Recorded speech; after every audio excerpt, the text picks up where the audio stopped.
Yes, thank you. Harry Potter. Thank you. We use parallels from Harry Potter to inspire Harry Potter fans across our world to act as heroes in our world. So don't say that. We use parallels from Harry Potter to inspire a network of over 1 million Harry Potter fans to act as heroes in our world. Now, by network of over 1 million, that's sort of a confusing thing. We can get to that later as to how that number is worked out. We've sent 5 cargo planes to Haiti, named after different Harry Potter characters. We've built libraries across the world by donating books to a youth village in Rwanda, to the Mississippi Delta, to a charter school in Brooklyn, and to, soon, a charter school here in Chicago. We're going to then create a network of all of these different libraries. We'll talk about that later. We've done a lot of human rights and equality and media reform advocacy, and now we're starting something bigger than the Harry Potter Alliance, which is Imagine Better, which comes from J.K. Rowling. J.K. Rowling praised us in Time Magazine, talked very glowingly about us on Time Magazine and on our website, which is kind of crazy. We have been featured in almost every major publication in the United States, and the University of Southern California, the Annenberg School of Communication at USC, Professor Henry Jenkins, so I urge you all to read his blog and read his stuff, because he's basically the first prominent scholar on fandom, and he's brilliant. And calls us a premier model for civic engagement in the 21st century. And so we're kind of awesome. We call what we do fan activism. We're all fan activists. I'm thinking maybe we should change the name to Fan Action Heroes. Yeah. But so we're inventing stuff as we go. I also call the model of change cultural acupuncture. The idea is to find where the energy is in the culture psychologically, and then move that energy around authentically to create a healthier body for our world. And stories are our proverbial needles. They're what resonate and can move the energy. So using story to create social change. We started by simply we started without any idea of what we were going to be doing, actually. But then eventually, so this took a long time, actually. Eventually, I wrote an action alert and posted it on MySpace, which this is in 2006. We started in 2005. And then Harry and the Potters reposted it, and within 3 minutes we were an international organization thanks to Harry and the Potters, and they were reposting us all the time. People were friend requesting us on MySpace, and all the different Wizard Rock bands that were emerging at that time were following Harry and the Potters' lead, and were reposting these action alerts. And by 2008, we started to build a staff and chapters, and now we have close to 100 chapters and over 60 volunteer staff. And we're led by these amazing volunteer staff and chapters. I do a lot of thinking of like the big picture stuff and then communicating that big picture stuff. But every single member of our staff helps lead this organization, as does every chapter, being the heart and soul, and the eyes and ears, literally IRL, in real life, offline, to the organization. We are now moving beyond Harry Potter for Imagine Better. Not moving beyond it where we're leaving Harry Potter. We're still Harry Potter is at our core, but we're going to other stories. I talked about the opening ceremonies. We were doing Hunger is Not a Game, which is the Hunger Games campaign, and we're going to be really getting moving with that as Catching Fire gets closer and closer, and working on ways to focus in on something that causes hunger in our world, and to fight that in a way that catches fire, making that idea viral. Meme-erific. You know it. Okay.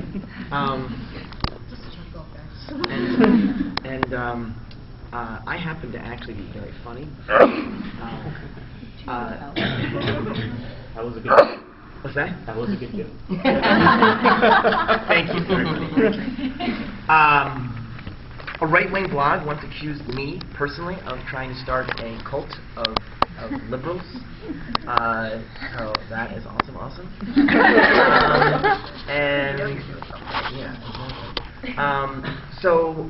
But we are nonpartisan. We don't favor any political party, etc. Mainly because of, but we just don't do that. So we're going to Doctor Who soon. We're working with other fan communities, and we're building something. So if you want to just sort of quick scope of what Imagine Better is going to be, how I visualize this, is you look at activation, inspiration, education. It's like the 3 Ds in operation. Okay. Activation is the Fan Activist Network. It's building this much larger movement of fan activists. Inspiration is this whole notion of cultural acupuncture and having us talk about that and how to use story to create social change. An example of this, one of my favorite examples would be, for instance, global warming is a difficult thing to fight. We don't do enough about that in our organization, but we can, eventually we will. For those who like Buffy, I think it would be a great Buffy campaign. It's From Beneath You It Devours. It's kind of scary and chilling. If you can imagine for a minute that global warming is maybe the worst thing to have to fight in our world because it's a public policy nightmare. Is it a silent problem? Yes. Is it long-term? And you can't see the effects until long-term? Yes. Does it require international cooperation of bureaucratic governments and companies? Yes. Will it inconvenience people to have to make changes? Yes. It's just like everything that could go wrong with a public policy problem is global warming. Could it destroy everything? Yes. So, so if we can give it a face with story, how fun would that be? If there was a evil, badass supervillain that Stan Lee was involved in or something, had this, instead of a cat or a polar bear, a cat or a dog, he's stroking the decapitated head of a polar bear, and is telling you that he's going to, he's looking forward to drowning your grandchildren. Creepiest thing you've ever seen. That is the point. Start over. Decapitated polar bear. The idea is to create a badass supervillain, and I could live on this many times. And it's to create a global culture of people to fight him. And he's basically making the argument of it's not if I win, it's when I win. And I'm going to win within one generation, so you may as well just join me and I'll give you money and power and we can celebrate as we destroy, we can make the earth burn together. Sounds like Voldemort. Yes, very Voldemort. And then what you have is at hip-hop concerts and rock concerts and folk festivals, you have a big picture of him everywhere, plastered with a Ghostbusters X. And the artist on stage is saying, we're going to bring this bastard down. Everybody cheers, and then there's everyone text messages at the same exact time. And we gamify it so he has 100 lives, and we make it so that, you have to get... So the point is that that is one idea of using story for social change by creating a new story, that's the inspiration element, right? So there's the fan activist stuff, which is what we're really focusing on right now. And that's organizing around stories that have already been created. Then there's the cultural acupuncture, which is focusing on what are the trends in stories, how can we create stories, how can we bring together famous storytellers and activists all in one room, meaning like a Google group or something like that, and continue working in that regard. And then there's education, which is perhaps my favorite one. And which we'll talk about. Yeah, 2 sentences or less. No, let's hold it, and we'll come back to it. We'll talk about equality for the win, so we'll wrap back around education. Okay, so basically... Teaser, guys. It's a teaser. There's education on the horizon. So basically, there's a lot of meat and depth to the model that we're doing. And we're doing a lot of good now, but there's also a wide variety of things that we can do in the future. I have 2 thoughts from what you said before we go into things like campaigns and chapters and kind of the nitty-gritty about the HPA. One, my staff's going to hate me for this, but I love the idea of getting the pitch down. So I want to hear the way other HPA staffers talk about the HPA. Sarah, what's your elevator pitch? My elevator pitch goes like this. So, the HPA is a nonprofit organization that uses parallels from the Harry Potter novels to engage fans in social activism. We've built libraries, we've donated over 90,000 books around the world, we've sent 5 cargo planes to Haiti, and we've done a lot of campaigns on media reform, LGBTQ rights, and a variety of other issues around the world. That's pretty good and concise. Okay, here's mine. It's more of a dialogue, actually. You're going to have to ask me how we do it. Okay. Okay. I don't know if I'm going to remember my lines, guys, so some of you might have to help me out. Somebody make a cue card. It's natural dialogue, and literally, this is the way it always happens. The HPA is a nonprofit organization that mobilizes fans towards social activism and service. We have, Go ahead. Keep going. we have over 95 chapters around the world and a 60-person volunteer staff. Ready? How do we do it? You guys are supposed to help. Okay, we're going to do it again. 1, 2, 3. How do you do it? Well, we look at the text of the HPA novels, and we take out themes like the fact that Remus and Tonks were afraid to be together and be in love because of the prejudice around werewolves. We look at the fact that Harry was forced to live under the cupboard under the stairs for the first 11 years of his life, and we say that no one should be forced to live under a cupboard. We look at issues like human rights violations and house elf enslavement. We look at different themes from the Harry Potter novels and apply them to real-world issues.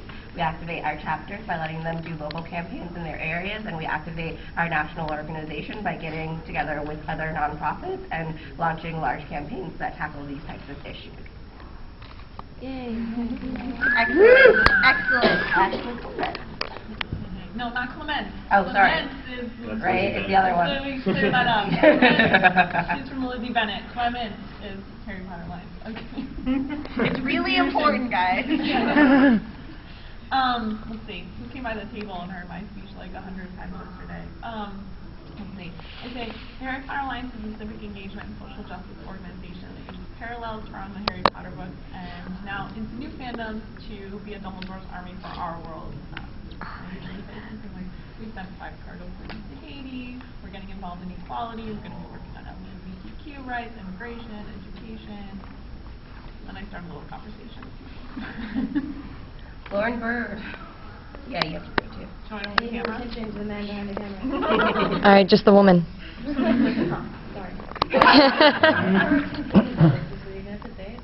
I just repeat exactly what Andrew said. I have the web copy memorized. Let me hear it. That's Lauren Bird. She's usually behind the camera. And she's really good at escaping my questions. Julian, how do you Yeah. Yeah, I kind of just go with the Harry Potter Alliance uses parallels. It's a nonprofit that uses parallels from the Harry Potter books to tackle real world dark arts by creating a Dumbledore's army for the real world, which is pretty much what's on the website, sort of. True. And then I'd like give like random facts, like we donated 9,000 books, sent 5 cargo planes to Haiti by raising over 123,000. $123,000. Okay, over $120,000. 2009. Yeah. And yeah, I just like say random things that we've done. It's really interesting. Everybody said something that's been like Dumbledore's Army, dark arts. It's like Yeah, there's like thematic elements that are Parallels. the same. Like everyone says parallels. Everyone clearly says Harry Potter. Right. Everyone talks kind of about like what those parallels are, but I feel like we stick to more like nonprofit, social activism, service, No, and you guys yours was pretty parallel heavy. I think I'm the only one who didn't like actually into Harry quote Potter? Harry Potter. Well, yeah, but I never say Dumbledore's Army or dark arts or like any of that kind of stuff. That's cool. I like Harry Potter. Don't like the dark arts. Before we get into any other stuff, I just want to ask all of you, how many of you have a Twitter? Woo! Cool. How Am I many of the you are only one? following us Oh, on okay. Twitter? Genius. Okay, if you have a Twitter and you aren't following us, then you should pick up your smartphones right now and follow us on Twitter. Who has reception down here? Okay, I'm sorry. I forgot about the seltzer. The point is, that is one excellent way to get involved with the HPA. There's lots. Yes, it is just one of many, many ways that you can get involved. I'm just going to sprinkle them throughout the whole session. You're just never going to know when they pop up. Just randomly shout out things. Facebook us. Just randomly shout that out. A social media. And the second thing that came to me when you were talking is that we have all of these. I mean, I'm going to say the exact same thing I said yesterday. So if you guys were in that thing, it's probably like word for word. But one of the great things about being at conferences is the opportunity to brainstorm with people. And so I think we should definitely talk about things like the Doctor Who campaign. Can everybody guess what Andrew's favorite show is right now?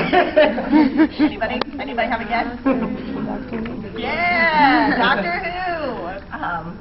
that would be interesting to just kind of talk about. 6 weeks, whatever the Imagine Better campaign will probably have changed a little bit based on whatever he's watching. But that's the great thing about Imagine Better is we can take all of our favorite TV shows and all of our favorite books and make awesome campaigns about them. So we can do stuff like that.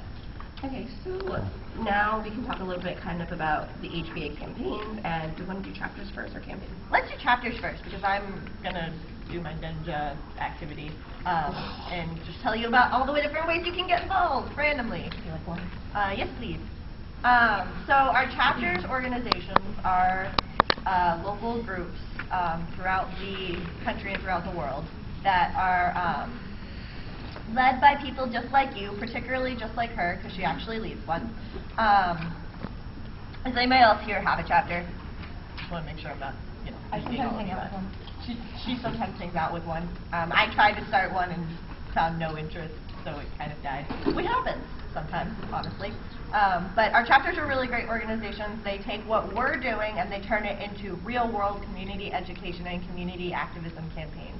So we do a lot of stuff on the internet because we're all located everywhere. And it's really cool because the internet is this great tool for mobilizing people, but that doesn't take the real world thing out of the equation. So our chapters work in their communities and they take the campaigns that the HPA is working on and they bring them to other people so that they can talk about them and do work in their communities that involve, you know, for like, trying to think of a good, so our book drives.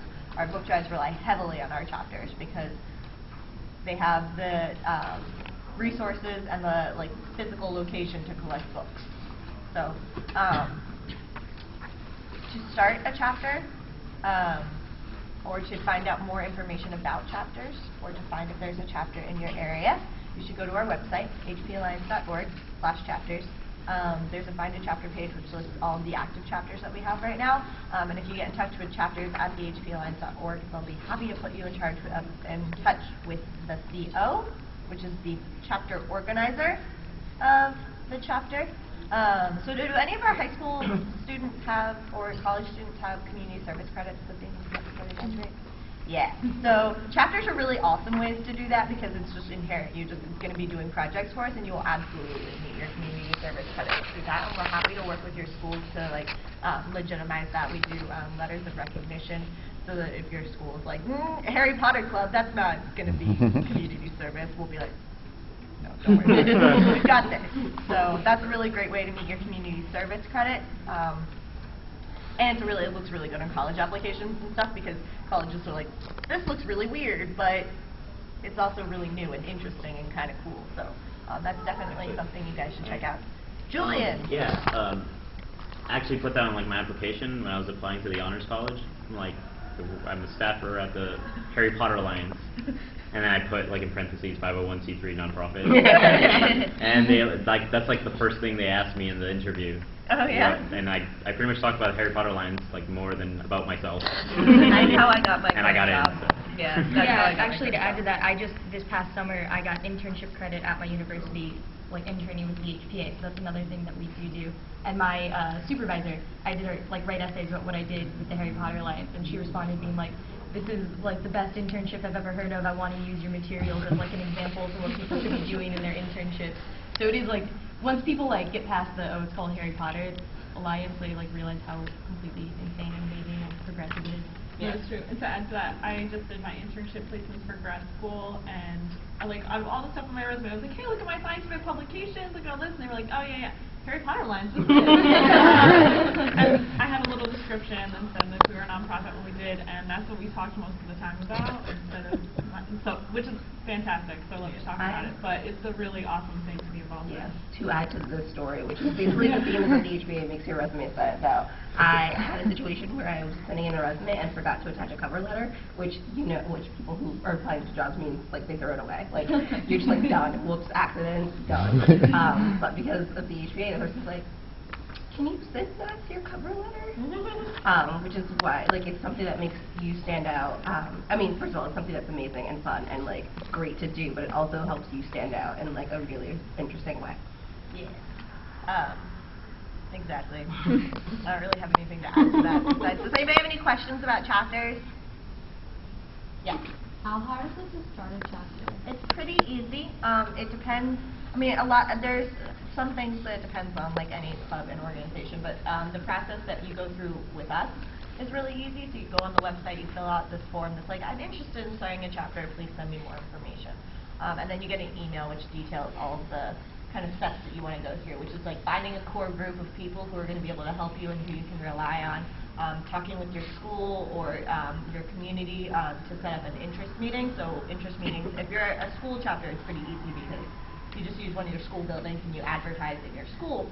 If it's a community chapter, which is a chapter that is not affiliated with an educational institution, so not a high school or a university, it can be a little bit harder, but it's not super hard, you know, setting up in libraries or coffee shops, or, you know, if it's nice outside, you can set up in a park. You can pretty much do that anywhere. So planning an interest meeting, getting a website set up. Your website can be a Facebook group. We just want somewhere on the internet where people can find you. And that's pretty much how the process starts. And then once you have your first interest meeting and you start getting interest and you start getting collecting people, then you can go through the process to become an official chapter and get on the website. And what's great is that we have a really amazing chapter staff that someone here may have helped to build and develop, and so they're there to kind of support new chapters through the process. We have people who are dedicated to kind of like every level of chapter, so we have someone for high school chapters, someone for university chapters, and some for community chapters, and they'll be like a really great sounding board if you have questions, concerns, if you're not getting enough people at your interest meetings and that sort of thing. So it's a lot of resources. And our new chapters manager is a lovely, awesome person named Becca, and so none of you should be afraid about talking to her. she is lovely and awesome and lovely. That's chapters. Do we have any other questions?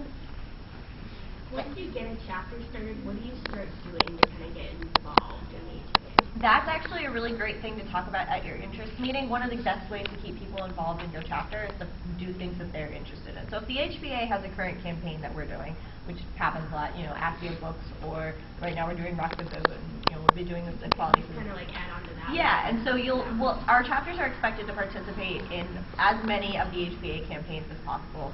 We'd like to say all, but we recognize that occasionally that doesn't quite work.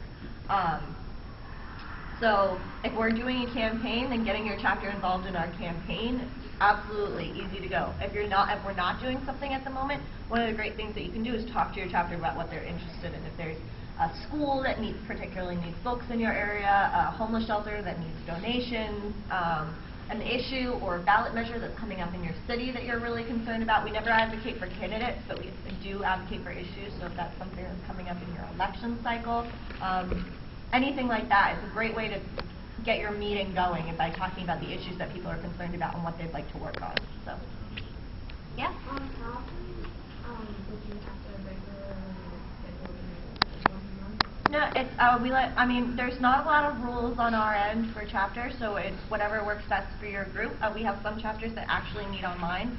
So they do like a Skype call once every week or once every 2 weeks. We have chapters that do a Skype call once a month and a regular in-person meeting once a month, so it's whatever works best for you.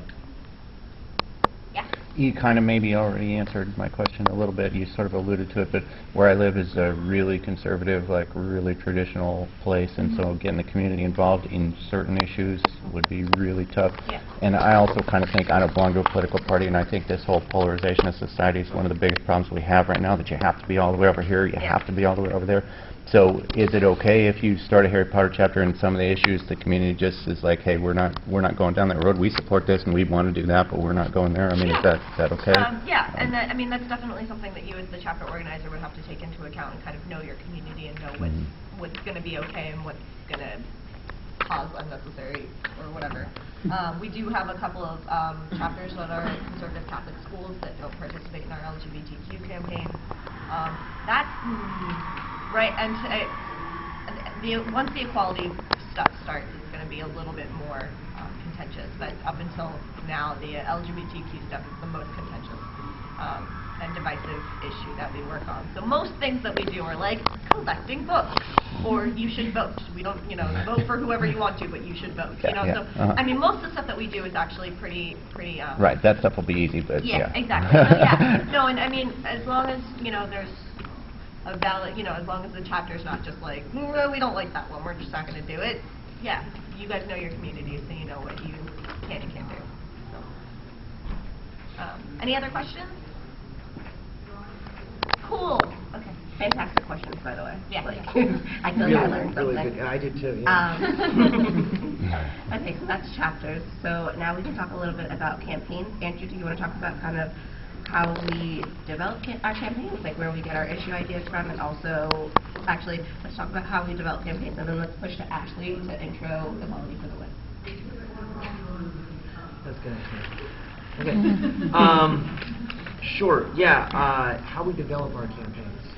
So, like, just how we develop our campaigns, literally. Like, where do we get the ideas from? Like, how do Sure. We actually get our ideas for campaigns from a variety of places.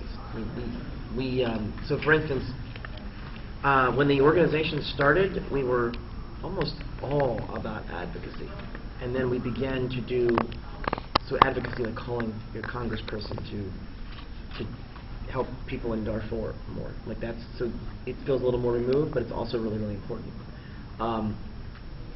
But as time went on and the community grew, we also recognized that people really like giving books out in this community. They really, really like giving books out. So we ended up starting Accio Books, and the response, and just seeing the response was amazing to watch. There's a lot of details as to how the name comes out and like the amount of brainstorming that goes into this stuff, but it was awesome. Actually, our first Accio Books in 2009. Another example would be another example. So then we've done stuff since the beginning besides advocacy, which is similar to those of you who were at the Living the Love Good Way. Living the Love Good Life. I wanted to call this Living La Vida Loca. I'm sorry, Living La Vida Love Good. Living La Vida Love Good. But even I wanted to call it Living La Vida Love Good, we're calling it Living the Love Good Life. L cubed. Living life the love good way. Ooh. Isn't that what it is? No, it's Living the Love Good Life right now. But I like that. Okay. So. It says living the love good life. Yeah. Living the vida, love good. I mean, like, imagine. Okay, so. New Harry and the Potter song. So, that kind of stuff, that kind of the themes that we're working on with that, around being more creative in our life, around being more empowered in our bodies, around that stuff we've been doing since the beginning of the HPA as well. And now we've always had a high response to that. So we look at responses. We also take suggestions from people. A great example would be Not in Harry's Name, which is trying to get Warner Brothers to make all Harry Potter chocolate fair trade. This is the most depressing issue for most of us who are chocolate lovers. Chocolate comes from cocoa. Cocoa is like basically the most corrupt crop on the face of the planet, and a lot of our cocoa comes from places we don't really know where it's coming from. But the chances are very, very incredibly high that it's coming from people who are put in positions of what are called starvation wages. So they're still hungry regardless of how much they work. There's just no end in sight to their own hunger. And then in the extreme circumstances, there is children who are kidnapped and put on plantations and beaten and, I mean, kind of like Child the worst slave of all labor, things, yeah. child slavery. So, and that is in our chocolate. The chances of you eating chocolate at some point that came from a child slave, probably pretty high. Yes. On the flip side of this being a really depressing issue for all people who love chocolate, there is an upside, which is that one of the first and best things that you can do to help fight this issue is eat fair trade chocolate. Yes. Spend your money on fair trade chocolate and then eat it. Although the organization is not saying, we're not saying don't eat non-fair trade chocolate. What we want to do is create an environment that ends this practice altogether. Individual consumer habits are good, but citizen habits are even better when we come together as citizens. So the way we're doing it symbolically is to get all Harry Potter chocolate to not be to be fair trade now. And once that happens, once all Harry Potter chocolate is fair trade, we're going to then move to Willy Wonka chocolate and eventually make it so that every single thing that's advertised to children through children's stories, no children were harmed in the making of the chocolate. But it's not about chocolate. This is about child slavery. This is about ending child slavery. And I don't want to advocate that people don't eat. I mean, like chocolate ice cream, the chances of trying to find like fair trade chocolate ice cream, pretty minimal. So you can find it. I but find it. I gave up non-fair But you have to find it, and that's the problem. Most Well, of I'm us. not saying eat only fair Right. trade chocolate. Has to be Look out for- Hufflepuff. Market loves fair trade So chocolate. that's what we want to do. But the way to get that to happen I think is more effective than individual buying habits is when the Harry Potter brand changes. So we're working on that. But that came from a member who thought of this idea, and it was brilliant. And me and Paul from Harry and the Potters talked about it. We were excited about it. And we're still in the middle of that campaign. And that fits into equality stuff. So because of children's equality. And I like to say the children are our present, not simply the children are our future. It seems like a stupid idea. It's like, why do we care? Care about children because they're children. Sort of like a human thing, right? Ooh, hello. Okay. So I want to shift gears, but to go to Ashley for Equality for the Win stuff. But I do want to say that we do respond to people's ideas for campaigns. The chapter puts out a campaign that's interesting and is consistent with the values of the larger organization regarding equality. Progressive. We're not partisan, but we are a progressive organization, and unapologetically so. We allow for conservative ideas, we allow for all ideas, but we are a progressive organization at the same time. We do respond when we see things that catch on really well. And I want to go over to Equality for the Win. Okay, hold on, 2 seconds. How many of you like to watch YouTube videos? How many of you watch our vloggers on YouTube? All right, hey, stand up, vloggers. These are 2 of our 3 awesome vloggers. Other one is not here, but she's my sister, so she gets a very special plug. She's awesome. You guys should check out our YouTube channel. It's a great way, A, to find out more about what's going on in the organization, B, to hear some really cool ideas and some really cool discussions from our vloggers, and to make, and sometimes they just do funny stuff, which is also pretty cool. So, and you guys should all watch Lauren's vlog from Friday, because she does some fun stuff. Yeah, it kind of didn't turn out that well. I have 2 things to say. One, we're having a meetup just out in that little area at 5 o'clock today, if you want to come hang out with us. And also, I wanted to say, because we were talking about, like, members tell us, like, someone told us about the fair trade thing, a lot of the things that we've done in our blog, like we did LGBTQ History Month last year, and we're doing it again this year, and that was just because someone, like, I think sent me a Facebook message or something and said, you should talk about this, and it became this whole big thing. So even just, like, tweets and anything that anyone tells us to cover can turn into a campaign, and we, like, totally, that's where we get a lot of our ideas from. Yeah. So, interested in getting involved. Watch our YouTube videos and then comment on them. Yay! Learning things. And we like learning things. Okay, now actually you can go since I'm done with my current get involved plug. Okay. Well, here at LeakyCon, we're officially announcing our next thing that we're doing at the HPA, which is Equality for the Win. I'm going to steal, actually, a little bit of ideas from Julian and Andrew that you guys can jump in case I misquote you a little bit. But Andrew said yesterday at our program about Julian that the arc of history is long, but it arcs towards equality. Yeah, Ben's Ben. I was paraphrasing MLK. Oh, okay. Well, that's really what that quote, but that's okay. It bends towards justice, but I said equality. So Okay. All right. Well, and Julian also did a fabulous video called The Equality Generation. Have you guys seen that? No?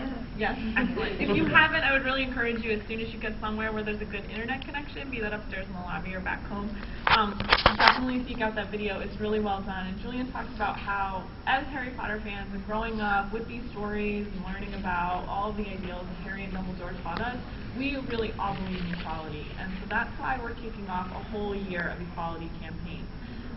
Which is really exciting, and we've got a lot of really good stuff that's going to be coming down in the next year.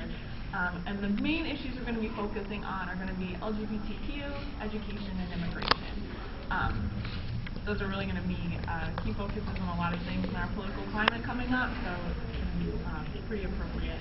We're starting by kicking off a huge fundraiser that is starting officially August 15th, so it's right around the corner. You can donate now, though. You can donate now, but we officially kick off on August 15th. You can go to equalityforthewin.org, and that will bring you to our Indiegogo page. Is anyone here familiar with Indiegogo? Yes. Excellent. Equality Indiegogo. Yes. Equalityftw.org. And it was also on your little Dumbledore card. So anyway, you'll be able to go to our Indiegogo site, and there's going to be a lot of really great stuff there. We're going to have some perks, some really fun things to give away if you support our campaign. That's going to be ending September 8th, and then we're launching into a bunch of campaigns. So we're trying to raise $50,000 to fund this next year of campaign. I'm trying to think of other things we need to say. If someone wants to talk more about the campaign stuff, probably you. I'm interested if anybody has any questions about both the fundraising element and also the larger vision for the equality stuff.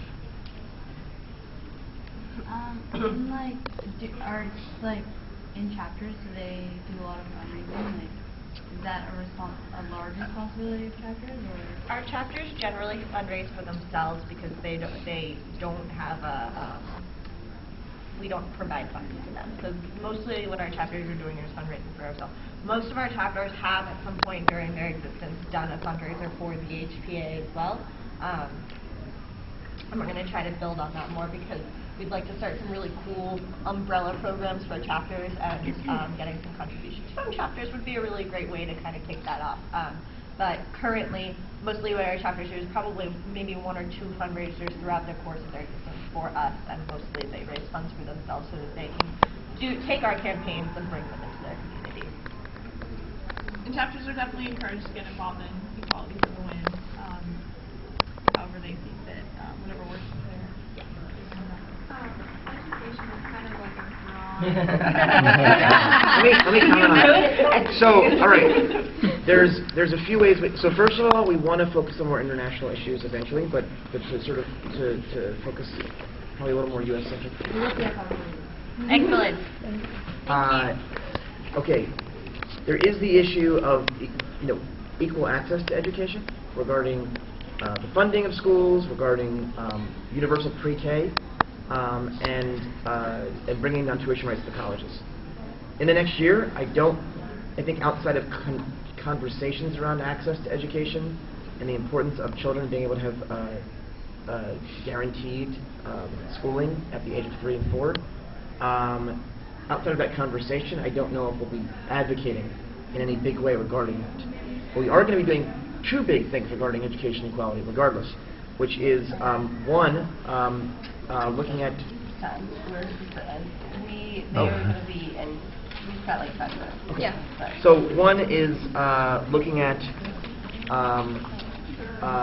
Accio Books. So we're building a library in Chicago, and that's one very concrete thing we're doing. And in the midst of that, we're going to be talking about education inequality to build a conversation towards advocacy. The second thing we're doing, which I was getting into with Imagine Better before. So if you remember, I said activation, fan activist stuff, inspiration, and then education. And one of the things that I think we need to be doing in our world regarding education is solving a very key problem, which is that students don't like school. That is the main issue with education. It is not other issues, in my opinion. And we want students to like school because young people, children, are awesome. That is awesome. Also, often not the assumption going into education. It's often they can leave their personal lives at the door, and we're going to fill their brains with knowledge. And that is a violent sort of my metaphor for that is an eating disorder. Like stuff them with knowledge and have them regurgitated on a test. We want to change that. And one of the ways we're going to do that is to prove how powerful storytelling through education is. So imagine myth-based education, where we're starting with books, TV shows, and movies that kids already love, and then connecting that the way the Harry Potter Alliance does with history, with current events, with science, even with math. You can do anything. Then connecting it to Mozilla, the Mozilla Foundation. If anyone uses Firefox, we're going to be working with them potentially. They teach coding as a way of doing storytelling. There's other groups that we're working with who do professional storytelling using education, and I'm really excited about that kind of partnership to come. So please continue asking that. We want to have people on our staff who are interested in education to help design this together. We are officially now moving forward working with the Smithsonian on myth-based education. So this is already starting, and we have really, really prestigious and amazing partners. And the prestigiousness is important because we want to prove something. We don't want to only make a difference in the small cases that we're doing. We actually want to create a case study that's a proof of concept to prove that this is really important and can be integrated into education, in ways that the U.S. Department of Education has not even considered, because they don't consider much outside of the regurgitation stuff. Amen. Yes. So qualityfcw.org, I like to say to our drive department, is because of fun and fundraising. So there's going to be great perks on there for everybody to get. There's going to be some good videos, some fun things to get. qualityfcw.org. Any social media site that you're on, look up the HP Alliance, because that is the first way that you can get involved with all of that stuff after you go to equalityforderlin.org. So, and Or even on Pinterest. And the last thing I want to say is that we did launch a bunch of things here this weekend. The two main ones, equalityforthewin.org, and then go to lovegood.org and sign up there. It's going to be really exciting and amazing. And then the last thing I want to say is thank you for being here.